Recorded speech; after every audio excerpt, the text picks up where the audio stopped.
Welcome to Rangan style recipe.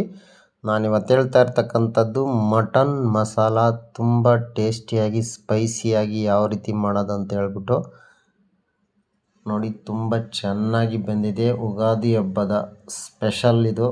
Mutton ಅಂದರೆ ಕುರಿ mutton ಆಗಲಿ ಮೇಕೆ ಮಟನ್ ಆಗಲಿ ಇದೇ ಥರ ಮಾಡಿ ತುಂಬ ಚೆನ್ನಾಗಿ ಬರುತ್ತೆ. ನಾನು ಕುಕ್ಕರಲ್ಲೇ ಮಾಡಿದ್ದೀನಿ. ನಿಮಗೂ ಕುಕ್ಕರಲ್ಲೇ ಯಾವ ರೀತಿ ಮಾಡೋದಂತ ನಾನೀಗ ಹೇಳ್ಕೊಡ್ತೀನಿ. ನೋಡಿ ಮಟನ್ ಯಾವ ರೀತಿ ಬೆಂದಿದೆ ಅಂತ ಹೇಳ್ಬಿಟ್ಟು ಬನ್ನಿ ಕ್ವಿಕ್ಕಾಗಿ ನೋಡ್ಕೊಂಡು ಬಂದುಬಿಡೋಣ. ನೋಡಿ, ಈಗ ನಾನು 1 kg ಕುರಿ ಮಟನ್ನ ತೊಗೊಂಡಿದ್ದೀನಿ. ಬೇಸಿಗೆ ಆಗಿರೋದ್ರಿಂದ ಸ್ವಲ್ಪ ನಾನು ಕುರಿ ಯೂಸ್ ಮಾಡ್ತಾಯಿದ್ದೀನಿ. 7 ರಿಂದ 8 ಬೆಳ್ಳುಳ್ಳಿಪಾಯಿ, 1 ಹೆಬ್ಬೆಟ್ಟು ಬೆಳ್ಳಗಾತ್ರದಷ್ಟು ಶುಂಠಿನ ಆ್ಯಡ್ ಮಾಡ್ಕೊಂಡಿದ್ದೀನಿ. 3 ಒಣಮೆಣಸಿನ್ಕಾಯಿ ಮತ್ತು ಕಾಶ್ಮೀರ ಮೆಣಸಿನ್ಕಾಯಿ ಮತ್ತು 3 ಬ್ಯಾಡಗಿ. ಬಾಣಲೆಲಿ ಹುರಿದಾಕೊಳ್ಳಿ, ಇಲ್ಲಾಂದರೆ ನೆನೆಸ್ಬಿಟ್ಟು ಹಾಕ್ಕೊಳ್ಳಿ. ಸ್ವಲ್ಪ ಕಾಯಿ, ಮೆಣಸಿನ್ಕಾಯಿ ಹುರಿದಿಲ್ಲ ನೆನೆಸಿಲ್ಲ ಅಂದರೆ ಮಿಕ್ಸಿಲಿ ನುಣ್ಣಗೆ ಚೆನ್ನಾಗಿ ನೈಸ್ ಬರಲ್ಲ. 1 ಟೇಬಲ್ ಸ್ಪೂನಷ್ಟು ಗರಂ ಮಸಾಲ, 1 ಟೇಬಲ್ ಸ್ಪೂನಷ್ಟು ಮಟನ್ ಮಸಾಲ ಮತ್ತು 2 ಚಿಟಿಕೆಯಷ್ಟು ಅರಿಶಿನ ಆ್ಯಡ್ ಮಾಡಿದ್ದೀನಿ. ಈಗ 2 ರಿಂದ 2.5 ಟೇಬಲ್ ಸ್ಪೂನಷ್ಟು ನಾನು ಮಸಾಲೆ ಪುಡಿ ಅಂದರೆ ಮನೆಯಲ್ಲೇ ಆಡಿರ್ತಕ್ಕಂಥ ಧನಿಯಾ ಪೌಡ್ರನ್ನ ಆ್ಯಡ್ ಮಾಡ್ತಾಯಿದ್ದೀನಿ. ಸ್ವಲ್ಪ ಕೊತ್ತಂಬರಿ ಸೊಪ್ಪು, ಸ್ವಲ್ಪ ಪುದೀನ ಸೊಪ್ಪನ್ನ ಆ್ಯಡ್ ಮಾಡ್ತಾಯಿದ್ದೀನಿ.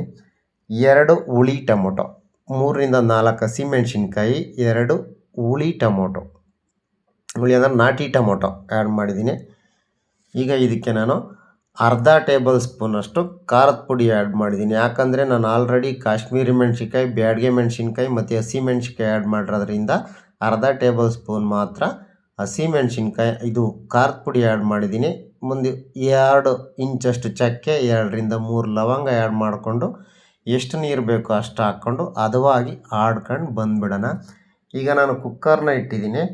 ಕುಕ್ಕರ್ ಇಟ್ಟ ನಂತರ ಒಂದು 2 ಟೇಬಲ್ ಸ್ಪೂನಷ್ಟು ಮಟನ್ನಲ್ಲಿ ಎಣ್ಣೆ ಬಿಟ್ಕೊಳ್ಳೋದ್ರಿಂದ ಅತಿ ಹೆಚ್ಚಾಗಿ ಎಣ್ಣೆ ಆ್ಯಡ್ ಮಾಡೋಕ್ಕೆ ಹೋಗಬೇಡಿ.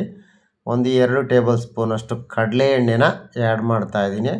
ಇದಕ್ಕೆ 1 ಟೇಬಲ್ ಸ್ಪೂನಷ್ಟು ಲೆಕ್ಕ ಕಸ್ತೂರಿ ಮೆಂತ್ಯನ ಆ್ಯಡ್ ಮಾಡಿದ್ದೀನಿ. ಸ್ವಲ್ಪ ಲೈಟಾಗಿ ಸೀಸೋದು ಬೇಡ, ಇದು ಸೀದ್ಬಿಟ್ರೆ ಹೋಯ್ತು ಫ್ಲೇವರ್ ಬರಲ್ಲ. ಸ್ವಲ್ಪ ಕರ್ಬೇವಿನ ಸೊಪ್ಪು, ಒಂದು 2 ಮೀಡಿಯಮ್ ಸೈಜ್ ಈರುಳ್ಳಿನ ಕಟ್ ಮಾಡ್ಕೊಂಡು ಹಾಕ್ಕೊಂಡಿದ್ದೀನಿ. ಇದು ಲೈಟಾಗಿ ಫ್ರೈ ಆಗಲಿ, ಜಾಸ್ತಿ ಫ್ರೈ ಆಗೋದು ಬೇಡ. ಮಟನ್ ಜೊತೆಗೆ ಆರಾಮಾಗೆ ಫ್ರೈ ಆಗುತ್ತೆ. ನೋಡಿ, ಈ ರೀತಿ ಲೈಟಾಗಿ ಫ್ರೈ ಆಗಲಿ.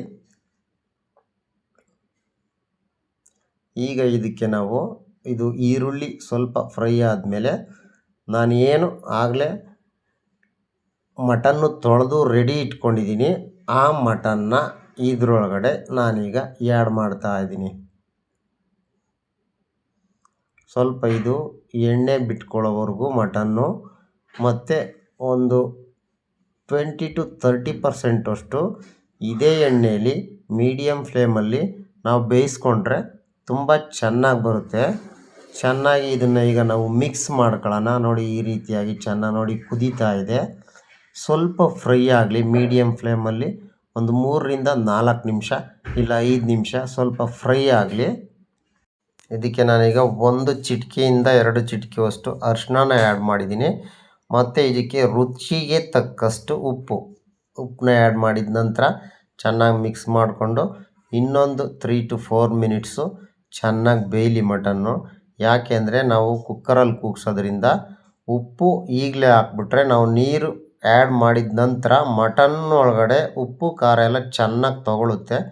ನೋಡಿ, ಈಗ ನಾನು ಬರೀ ಉಪ್ಪು ಹಾಕಿರೋದ್ರಿಂದ ನೀರು ಬಿಟ್ಕೊಳ್ಳುತ್ತೆ, ಅದರಲ್ಲೇ ಕುದಿಸ್ತಾ ಇದ್ದೀನಿ. ಲೈಟಾಗಿ ಫ್ರೈ ಆಗಲಿ. 3 ರಿಂದ 4 ನಿಮಿಷ ಆದ ನಂತರ ನಾವೇನು ಆಗಲೇ ಹೇಳಿದ್ವಿ ಮಸಾಲೆ ರುಬ್ಕೊಂಡಿರ್ತಕ್ಕಂಥದ್ದು ಅದನ್ನು ಇದರೊಳಗಡೆ ಆ್ಯಡ್ ಮಾಡ್ತಾಯಿದ್ದೀನಿ. ನೋಡಿ, ಈಗ ನಾನು ಸುಮಾರು 1 ಲೀಟ್ರಷ್ಟು ನೀರನ್ನ ಆ್ಯಡ್ ಮಾಡ್ತಿದ್ದೀನಿ. ಮಸಾಲೆ ಆ್ಯಡ್ ಮಾಡಿದ ನಂತರ ಯಾವುದೇ ಕಾರಣಕ್ಕೂ ಈಗಲೇ ಕುಕ್ಕರ್ನ ಮುಚ್ಚಕ್ಕೆ ಹೋಗಬೇಡಿ. ಇದು ಸ್ವಲ್ಪ ಕುದೀಲಿ. ಕುದ್ದ ನಂತರ ಈ ಮಟನ್ ಮಸಾಲೆಗೆ ನಾವು ಹಾಕಿರ್ತಕ್ಕಂಥ ಸಾಲ್ಟು ಕರೆಕ್ಟಾಗಿದೆಯಾ ಅಂತ ನೀರಲ್ಲಿ ಸ್ವಲ್ಪ ಟೇಸ್ಟ್ ನೋಡ್ಕೊಳ್ಳಿ. ಮಟನ್ ಬೆಂದಿರಲ್ಲ, ಬಟ್ ನೀರು ಆ್ಯಡ್ ಮಾಡಿರ್ತಕ್ಕಂಥ ನೀರಲ್ಲಿ ಉಪ್ಪಿನಂಶ ಕರೆಕ್ಟಾಗಿದೆಯಾ ಇಲ್ವಾ ಅಂತ ಚೆಕ್ ಮಾಡ್ಕೊಳ್ಳೋದ್ರಿಂದ ನಮಗೆ ಈಸಿ ಆಗುತ್ತೆ. ಸ್ವಲ್ಪ ಆ್ಯಡ್ ಮಾಡಿದ್ರೆ ನಾನು ಚೆಕ್ ಮಾಡ್ಕೊಂಡಿದ್ದೀನಿ. ಒಂದು ಸ್ವಲ್ಪ ಸಾಲ್ಟೇಜ್ ಇತ್ತು, ಅದನ್ನು ಆ್ಯಡ್ ಮಾಡ್ತಾಯಿದ್ದೀನಿ. ಈಗ ಈಗ ಕುದೀತಾ ಇದೆ ಚೆನ್ನಾಗಿ. ಇದನ್ನು ನಾವು ಕುಕ್ಕರ್ಗೆ ಇಕ್ಬಿಟ್ಟು 4 ರಿಂದ 5 ಕೂಗಿಸ್ಕೊತಾ ಇದ್ದೀನಿ. ನಮ್ಮದು ಸ್ವಲ್ಪ ಹಳೆ ಕುಕ್ಕರು. ನೀವು ಮಟನ್ ಎಷ್ಟು ಕೂಗಿದ್ರೆ ಬೇಯುತ್ತೆ ಅನ್ನೋದು ಡಿಪೆಂಡ್ ಆಗುತ್ತೆ. ಅಂದರೆ ಇನ್ನೊಂದು ವಿಚಾರ ಏನಂದರೆ, ನಾವು ಮಟನ್ ತರೋದ್ರ ಮೇಲೂ ಡಿಪೆಂಡ್ ಆಗಿರುತ್ತೆ. ತುಂಬ ಎಳೆ ಮಟನ್ ಆದರೆ ಜಾಸ್ತಿ ಕೂಗ್ಸೋಕೆ ಹೋಗಬೇಡಿ. ನಂದು ಎಳೆದು ಅಲ್ಲ, ಈ ಕಡೆ ಜಾಸ್ತಿ ಬಲ್ತಿರೋದು ಅಲ್ಲ, ಮೀಡಿಯಮ್ ಮಟನ್ನು. ನೋಡಿ ಯಾವ ರೀತಿ ಬಂದಿದೆ ಅಂತ ಹೇಳ್ಬಿಟ್ಟು. ಲೈಕ್ ಮಾಡಿ, ಸಬ್ಸ್ಕ್ರೈಬ್ ಮಾಡ್ಕೊಳ್ಳಿ, ಕಮೆಂಟ್ ಮಾಡಿ ಹೇಗಿದೆ ಅಂತ ತಿಳಿಸಿ. Thank you very